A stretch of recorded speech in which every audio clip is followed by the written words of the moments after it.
What did you think when Elton John? You probably heard Elton John said you're the greatest female vocalist who's ever lived. I mean, God, when Elton John says something like that, and he's a singer, obviously a badass singer, songwriter. Yeah, and You must have.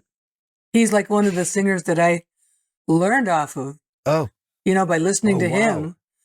But I think when he gave me that compliment, I thought he was maybe exaggerating just a little.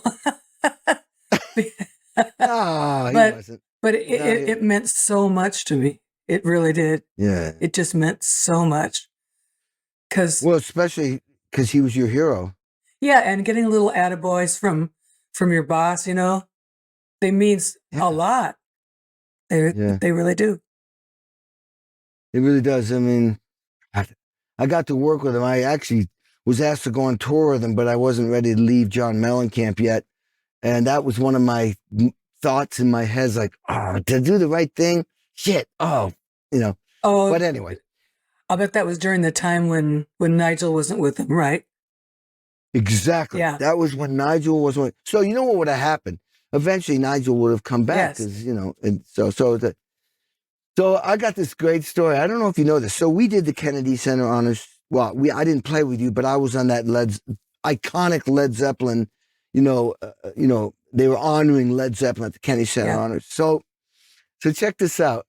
I get a call from the producers, Michael and Stevens, and he goes, "Hey, Kenny."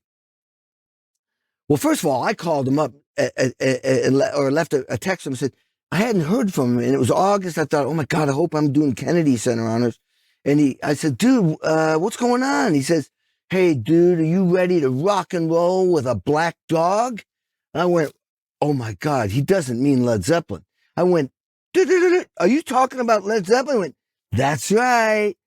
So then I'm like, oh my God, Led Zeppelin, Kennedy Center Honors. So he calls me up at one point and goes, hey, Kenny, I got a question for you. We're doing Stairway to Heaven.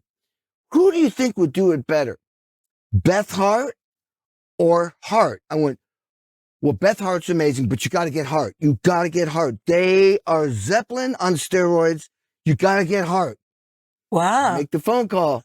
So I'm thinking I'm going to play with Hart, Stairway to Heaven, Kennedy Center Honors. Then he calls me back a week later or 2 weeks later and goes, hey, guess what? We got Jason Bonham coming. I'm like, oh, that's awesome. That's awesome. What's he playing? Stairway to Heaven. Oh, no. So then, but it got even better. So I said, I know every Zeppelin song. And he says, guess what? We got Foo Fighters. Oh, cool. What are they playing? Rock and Roll and Black Dog. I went, oh, no, I can't do that either. But anyway, that, I don't know if you knew that story, but No. I was like, I said, you got to get Hart.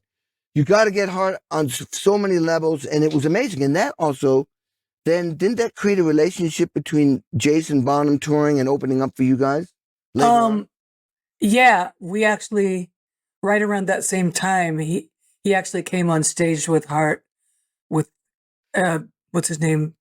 Titania. Yeah. And they did like a 20-minute sort of addition to our set, where we did Rain Cool. Song and Kashmir and just Mm. all those Zeppelin songs that you thought you'd never get to play or sing, especially something like gosh. But Rain Song, Yeah. But you and your sister did Zeppelin songs in the clubs back in the day, right? Oh yeah. Yeah. And Yeah, that was one of the first that's what I things thought. that was one of the first things that Hart ever learned as a band in the basement was Yeah. like a Led Zeppelin medley that 20, 25 minutes long, something like that, and just hit all the high spots of those early songs. And it just went over like gangbusters in the clubs. Yeah.